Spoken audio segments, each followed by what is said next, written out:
मोहतरम भाइयों और बहनों, यह हमारी आखिरी पैगंबर सीरीज़ का चौथा वीडियो है। इसमें हम मोहम्मद सल्लल्लाहु अलैहि वसल्लम के मक्का में बिताए हुए दिनों के बारे में जानने की कोशिश करेंगे। हज़रत मोहम्मद सल्लल्लाहु अलैहि वसल्लम का जन्म मक्का में हुआ। मक्का एक छोटा सा शहर था। इसका वास्तविक महत्व काबा के कारण था।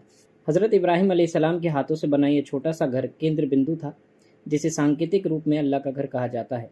लोग हज करने यहाँ आते थे। हाँ, मोहम्मद सल्लल्लाहु अलैहि वसल्लम से पहले भी लोग हज के लिए आते थे। कबीले और सरदारी का ज़माना था। एक कबीला दूसरे कबीले से छोटी छोटी सी बातों पर लड़ जाता था, तो लोग एक दूसरे के खून के प्यासे हो जाते और कभी कभी ये लड़ाई कई पीढ़ियों तक जारी रहती। निरक्षरता आम थी। पढ़े लिखे लोग गिनती के थे। अज्ञानता और अंधविश्वास का अंधकार हर जगह छाया हुआ था। मोहम्मद सल्लल्लाहु अलैहि वसल्लम के पिता का निधन मोहम्मद सल्लल्लाहु अलैहि वसल्लम के जन्म से पहले ही हो गया था। जब वे एक व्यापारिक यात्रा से वापस आ रहे थे, 6 वर्ष के थे, तो माता भी संसार से विदा हो गईं। इस यतीम अनाथ बच्चे के लिए उसके दादा अब्दुल मुत्तलिब ही सब कुछ बन गए, मगर 2 वर्ष के बाद वह भी परलोक सिधार गए। तो आपके चचा अबू तालिब ने आपको अपने संरक्षण में ले लिया, अपने साथ रखा, व्यापारिक यात्राओं में भी साथ ले गए।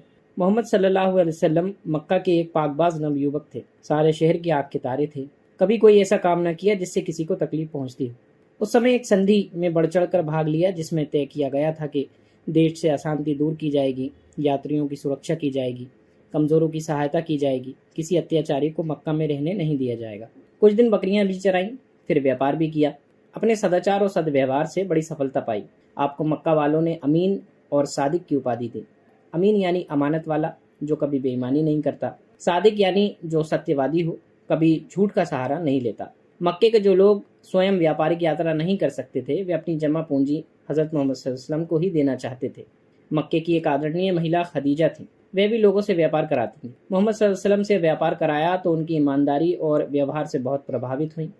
उन्होंने मोहम्मद सल्लल्लाहु अलैहि वसल्लम से विवाह का संदेश भेज दिया। खदीजा की उम्र 40 वर्ष थी, जबकि आप 25 वर्ष के नवयुवक थे। आपने यह संदेश स्वीकार कर लिया और एक विधवा से आपकी शादी हो गई।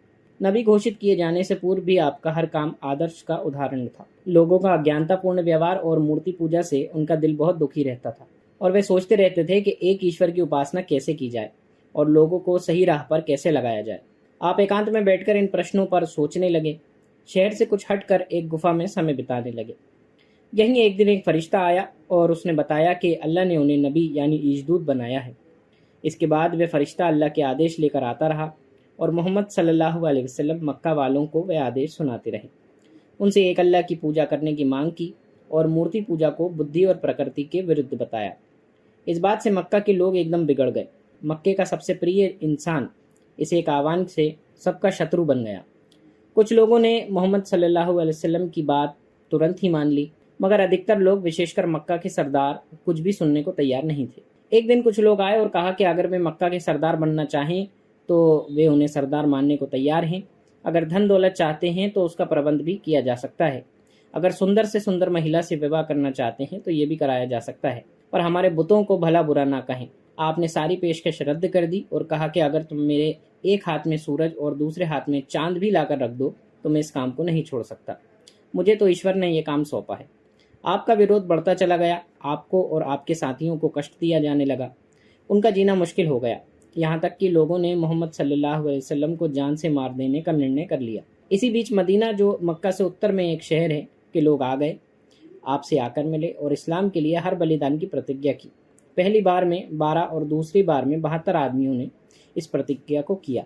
मदीना में इस्लाम फैल रहा था और मदीना वाले चाहते थे कि मोहम्मद सल्लल्लाहु अलैहि वसल्लम मक्का की मुसीबतों से निकलकर मदीना में आ जाएं। एक रात आप अपने साथी हज़रत अबू बकर सिद्दीक के संग मदीना के लिए चल पड़े।